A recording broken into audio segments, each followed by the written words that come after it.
আমাদের মা বোনেরা বেশিরভাগই বসে বসে নামাজ আদায় করেন, তাদের কি নামাজ হবে? তেঁতুল খেলে বা তেঁতুল গাছের নিচে হাঁটলে নাকি মেধা কমে যায়, এটা কি সত্যি?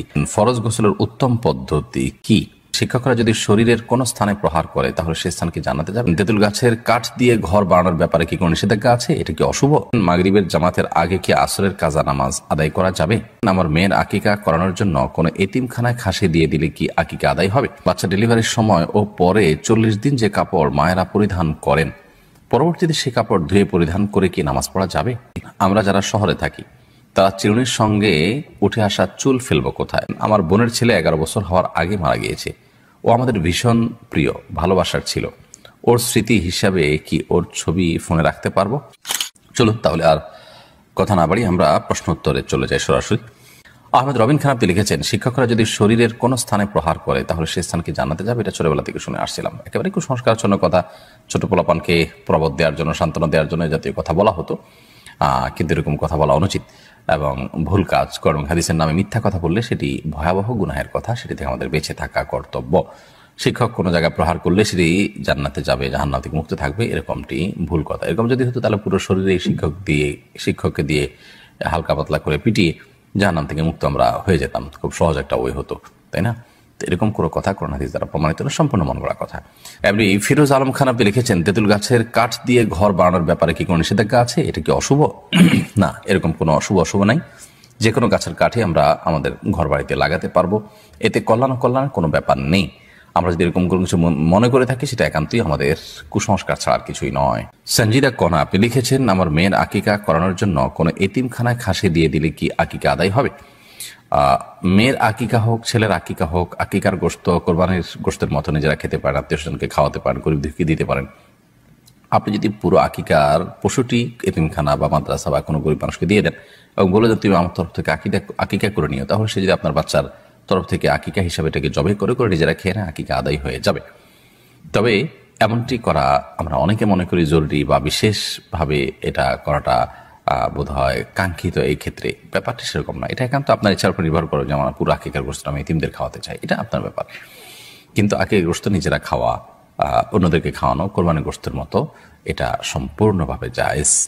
অতএব আপনি কিছু খেলেন, কিছু তাদেরকে দান করলেন, সেটা হতে পারে। নিতে আপনি লিখেছেন, আমার বোনের ছেলে 11 বছর হওয়ার আগে মারা গিয়েছে। ও আমাদের ভীষণ প্রিয়, ভালোবাসার ছিল। ওর স্মৃতি হিসাবে কি ওর ছবি ফোনে রাখতে পারবো? ফোনে আপনি তার যে ফটোগ্রাফির ছবি সেটি রাখলে গুনাহ হবে না ইনশাআল্লাহ তাআলা।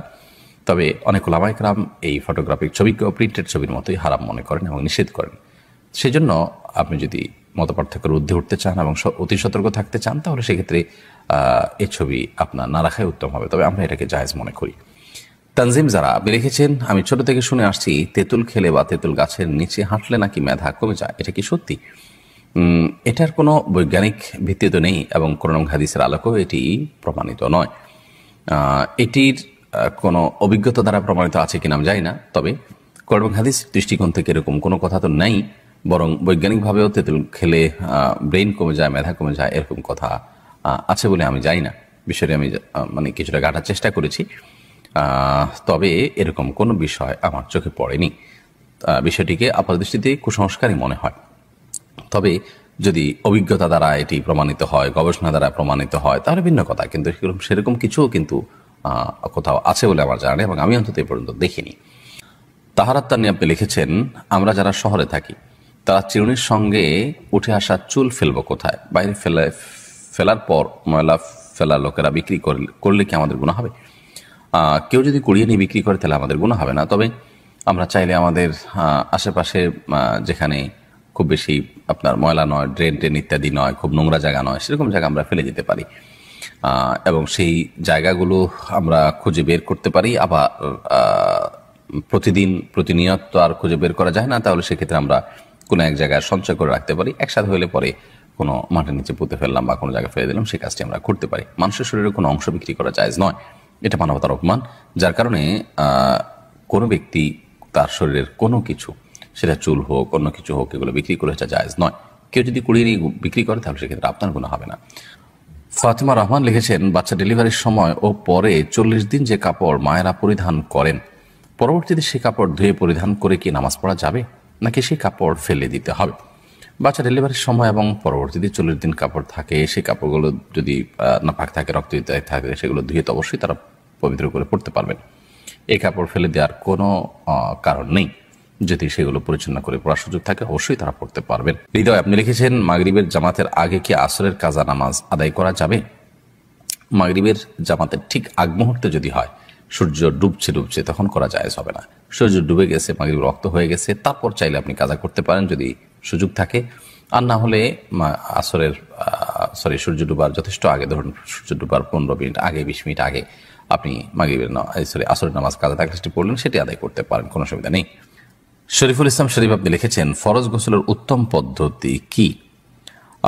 ফরজ গোসলের উত্তম পদ্ধতি, সুন্নাহসম্মত পদ্ধতি, সেটাই উত্তম পদ্ধতি। আর সুন্নাহসম্মত পদ্ধতি হলো যে শরীরের কোনো জায়গায় অথবা কাপড়ে নাপাক লাগলে প্রথমে সেই জায়গাটাকে আলতো করে ধুয়ে ফেলতে হবে, পরিষ্কার করে ফেলতে হবে। এরপর শরীর এবং কাপড়ের উভয় জায়গার নাপাক জায়গাটাকে ধুয়ে ফেলার পর আপনি 2 হাতের কবজি 3 বার ধুয়ে কুলি করে নাকে পানি দিয়ে মুখ ধুয়ে 3 বার ঠিক উজু করার মতো করে মুখ হাত ধুয়ে মাথা মাসে করে উজু করবেন। শুধুমাত্র উজুর যে পাও ধোয়ার কাজটা বাকি রেখে এবার আপনি গোসল করে ফেলবেন। গোসল করে আপনি ওয়াশরুম থেকে বের হয়ে আসার সময় পাও টাকনো পর্যন্ত ধুয়ে বের হয়ে যাবেন। তাহলে সেক্ষেত্রে এটি হলো সুন্নাহসম্মত গোসল, অর্থাৎ উজু এবং গোসল একসাথে হয়ে গেল এই নিয়মে। আর এই নিয়মের ব্যত্যয় করে যদি আপনি ফরজ গোসল করেন তাহলে সেক্ষেত্রে গোসল হয়ে যাবে, কিন্তু সুন্নাহসম্মত না হওয়ার কারণে কারণে আপনি আলাদা সওয়াব পাবেন না, সুন্নাহ আদায় করার সওয়াব পাবেন না। আর ফরজ গোসলের ক্ষেত্রে মনে রাখতে হবে যে 3 বার কুলি করা এবং গড়গড়া করে কুলি করা, যদি রোজাদার না হন।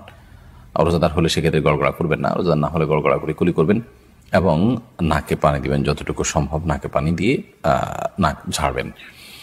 তো এই কাজগুলো করে আপনি গোসল সম্পন্ন করবেন। সময় আইডি থেকে আপনি লিখেছেন বাড়িতে মেহেদি গাছ থাকলে নাকি মেয়েদের বিবাহ হয় না, দয়া করে এই বিষয়টি জানাবেন। মানে এই ধরনের হাস্যকর এবং কুসংস্কারের জন্য কথাও আমাদের সমাজে আছে, আমার তো ভাবতে অবাক লাগে। মেহেদি গাছ নেই এরকম বাড়ি তো গ্রামে গঞ্জে খুব কমই আছে, তাহলে সেখানকার মেয়েরা কি স্বভাবিত আছে? জান্নাতুল ফেরদাউস আপনি লিখেছেন ছোট বাচ্চা যদি নামাজ পড়ার সময় সামনে এসে দাঁড়ায় বা খেলা করে তাহলে কি তাকে সামনে থেকে সরানোর চেষ্টা করব নাকি তাকে তার মতো খেলতে দিব? যদি সে আপনার খুব বেশি ডিস্টার্ব করে তাহলে সেক্ষেত্রে আলতোভাবে সরাতে পারেন যাতে আমলে কাসির না হয়, অর্থাৎ আপনি সরাতে গিয়ে আবার এত বেশি মুভমেন্ট করলেন যে আমলে কাসির হয়, এরকম যেন না হয় সেই জিনিসটি খেয়াল করতে হবে। আর যদি সেটা না পারেন তাহলে, বা এত বেশি মুভমেন্ট না হয়, বরং সে যেটা খেলছে সে খুবই হালকা পাতলা খেলছে, এরকম যদি হয় তাহলে সেক্ষেত্রে তাকে তার মতো খেলতে দিবেন। আপনি অযথাই তাকে ধরতে গিয়ে নিজের নামাজের মনোযোগ নষ্ট করা কিংবা নামাজের যে কাইফিয়ত, নামাজের যে আপনার নামাজের যে অবস্থার মধ্যে আপনি আছেন সেটির পরিবর্তন করতে যাবেন, সেটার প্রয়োজন নেই। জহির ভাই এআইডি থেকে আপনি লিখেছেন সুদভিত্তিক ক্ষুদ্র ঋণ নিয়ে কি আকিকা দেওয়া যাবে? আকিকা দেওয়া একটা ইবাদত এবং ভালো কাজ, কিন্তু সে ভালো কাজ করতে গিয়ে যদি আপনি শুধু লোন নেন তাহলে সেক্ষেত্রে আপনি গুনাহগার হবেন। এর কারণে সওয়াবের পরিবর্তে আপনার আরো গুনাহ হবে। কারণ সুদ ইসলামের সবচেয়ে ভয়াবহ হারাম কাজ। হারাম উপার্জনের মধ্যে সবচেয়ে ভয়াবহ হলো অন্যের হকের পরই সুদের যে উপার্জন সেটি। অতএব সুদ ভিত্তিক যে ঋণ আপনি গ্রহণ করছেন সেটি দিয়ে যদি আপনি আকিকা দেন তাহলে আপনি পরিষ্কার কবিরা গুনাহ করেছেন। আকিকা দেওয়াটা ফরজ ওয়াজিব নয়, কিন্তু আপনি একটি নফল কাজের জন্য একটি ফরজ কাজ লঙ্ঘন করেছেন। বিষয়টা অত্যন্ত ভয়াবহ এবং কোন অবস্থাতে এটা জায়েজ হতে পারে না। রিজন হাসান তাসিন আপনি লিখেছেন নিজের হায়াত থেকে বাবা মা অথবা প্রিয়জনের হায়াত বাড়িয়ে দেওয়ার দোয়া করলে কি গুনাহ হবে? এরকম দোয়া আসলে কোনো অর্থবহ দোয়া নয়, কারণ আসলে আপনার হায়াত থেকে বাড়িয়ে আরেকজনকে দিবেন বা কেউ কারোর হায়াত থেকে কমানো হবে, আরেক জায়গায় প্লাস করা হবে, মাইনাস করা হবে, এরকম কোনো অপশন নেই, আসলে আমাদের হাতে অন্তত নেই। আল্লাহ সুবহানাহু ওয়া তাআলা প্রত্যেকের জন্য যা বরাদ্দ রেখেছেন তিনি তাই ভোগ করবেন, কারণ সুন্নাহ সেটাই বলে। অতএব এরকম দোয়া করা অমূলক দোয়া, এ দোয়া অর্থবহ কোনো দোয়া নয়। আমরা যেটি করতে পারি সেটা হলো যাদের নেক হায়াত বৃদ্ধি চাই তাদের জন্য আমরা আল্লাহর কাছে দোয়া করবো, আল্লাহ তার হায়াত বৃদ্ধি করে দেন, তাকে নেক হায়াত দেন, দীর্ঘদিন তাকে আপনি ইমানের সাথে বাঁচিয়ে রাখেন, আমলের সাথে বাঁচিয়ে রাখেন, সেটাও আমরা করতে পারি। কিন্তু অমুকের হায়াত থেকে, আমার নিজের হায়াত থেকে আপনি কমায় তাকে বাড়ায় দেন, এটার কোনো প্রয়োজন নেই, কারণ আল্লাহর কাছে তো অভাব পড়ে যে আমারটা কমায় তাকে বাড়ায় দিতে হবে। তানজিম যারা আপনি লিখেছেন আমি ছোট থেকে শুনে আসছি তেঁতুল খেলে বা তেঁতুল গাছের নিচে হাঁটলে নাকি মেধা কমে যায়, এটা কি সত্যি? এটার কোনো বৈজ্ঞানিক ভিত্তি তো নেই এবং কোরআন হাদিসের আলোকেও এটি প্রমাণিত নয়। এটির কোনো অভিজ্ঞতা দ্বারা প্রমাণিত আছে কিনা আমি জানি না, তবে কোরআন হাদিস দৃষ্টিকোণ থেকে এরকম কোনো কথা তো নেই বরং বৈজ্ঞানিকভাবেও তেঁতুল খেলে ব্রেইন কমে যায়, মেধা কমে যায়, এরকম কথা আছে বলে আমি জানি না। বিষয়টি আমি মানে কিছুটা ঘাটার চেষ্টা করেছি, তবে এরকম কোনো বিষয় আমার চোখে পড়েনি। বিষয়টিকে আপাতদৃষ্টিতে কুসংস্কারই মনে হয়। তবে যদি অভিজ্ঞতা দ্বারা এটি প্রমাণিত হয়, গবেষণা দ্বারা প্রমাণিত হয়, তাহলে ভিন্ন কথা। কিন্তু সেরকম কিছুও কিন্তু কোথাও আছে বলে আমার জানা নেই, এবং আমি অন্তত এ পর্যন্ত দেখিনি। তো একজন মুসলিম সাধারণত ধারণা প্রসূত অথবা আপনার কুসংস্কার নির্ভর কোনো কথা বা কোনো বিশ্বাসের উপর তিনি কখনো ভর করতে যাবেন না। গালিব আহমেদ লস্কর লিখেছেন, আমাদের মা বোনেরা বেশিরভাগই বসে বসে নামাজ আদায় করেন, তাদেরকে নামাজ হবে? মা বোনরা কতটা বসে বসে নামাজ আদায় করেন আমি জানি না, তবে অনেক পুরুষদেরকে দেখি যে আমরা চেয়ারে বসে তারা নামাজ আদায় করেন। একান্ত আপনার সেরকম শরিয়াত আপনার এলাও করতে পারে সে পরিমাণ মাজুর হওয়া ছাড়াও। তো মা বোন হোক আর পুরুষ হোক, যে কেউ হোক, সুস্থ সবল থাকা অবস্থায়ও তিনি যদি বসে বসে ফরজ নামাজ আদায় করেন তো নামাজ হবে না। আর যদি নফল নামাজ পড়েন বসে বসে তাহলে নামাজ হয়ে যাবে, সওয়াব কম হবে। আর যদি অসুস্থতার কারণে বসে পড়েন তাহলে সেক্ষেত্রে সওয়াব কম হবে না, নামাজও হয়ে যাবে ইনশাআল্লাহ। তার